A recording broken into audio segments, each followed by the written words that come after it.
নমস্কার বন্ধুরা, আমি রাজকুমার আরও একটা দিক চ্যানেলে আপনাদের স্বাগত। আশা করি সবাই খুব ভালো আছেন। বন্ধুরা, বলিউডের ধকধক গার্ল মাধুরীকে কে না ভালোবাসে? তার হাসি বা আদব কায়দার প্রেমে পড়েনি এমন মানুষ খুব কম আছে। তার মোহিনীয় সৌন্দর্য, দক্ষ অভিনয় এবং নাচ যে কারো হৃদয় কাঁপাতে সক্ষম। কিন্তু আপনারা কি জানেন, এই মাধুরী দীক্ষিতের কেরিয়ারও একবার কেঁপে উঠেছিল আন্ডারওয়ার্ল্ড ডন দাউদ ইব্রাহিমের একটা ফোনে। চলুন জেনে নেওয়া যাক কে এই দাউদ ইব্রাহিম।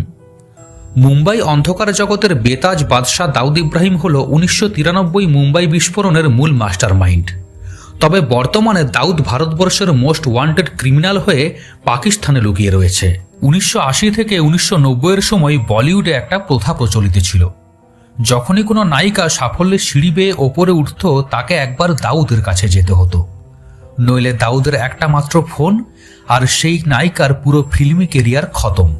কারণ অপরাধ জগতের সঙ্গে সঙ্গে দাউদ সেই সময় বলিউড ইন্ডাস্ট্রিরও অঘোষিত রাজা ছিল। তেমনই কিছু ঘটেছিল মাধুরী দীক্ষিতের সঙ্গেও।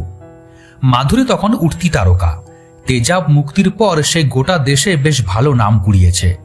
প্রত্যেকের ঘরে ঘরে তখন শুধু মাধুরীর গান। ওই সময় তার কেরিয়ার সোনার মতো চকচক এবং সূর্যের মতো উজ্জ্বল হচ্ছিল। বিখ্যাত ডিরেক্টররা সব বড় বড় প্রজেক্টে কাস্ট করছিল মাধুরীকে। ঠিক তখনই একদিন দুবাই থেকে দাউদের ফোন আসে মাধুরীর কাছে। দাউদের সঙ্গে তাকে পার্টি করতে হবে, অর্থাৎ একটা রাত কাটাতে হবে।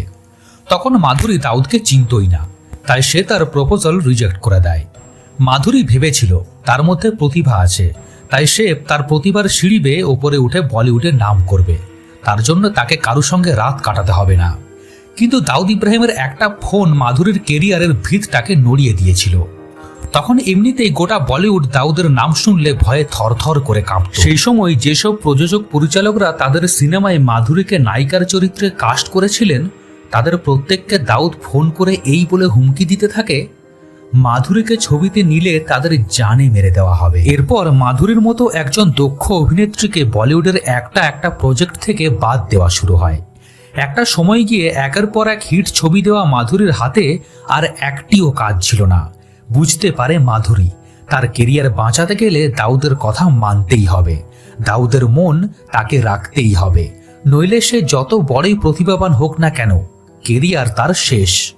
বাধ্য হয়ে মাধুরী দাউদের ডাকে সাড়া দিয়ে দুবাই ছুটে যায় এবং দাউদের পার্টিতে যোগ দিয়ে তার সঙ্গে একটা রাত কাটায়। আসলে সেই সময় দাউদ দুবাইয়ে বসেই গোটা বলিউড পরিচালনা করতেন এবং যখনই তার কোনো নায়িকাকে ভালো লাগতো সে ডেকে পাঠাতেন।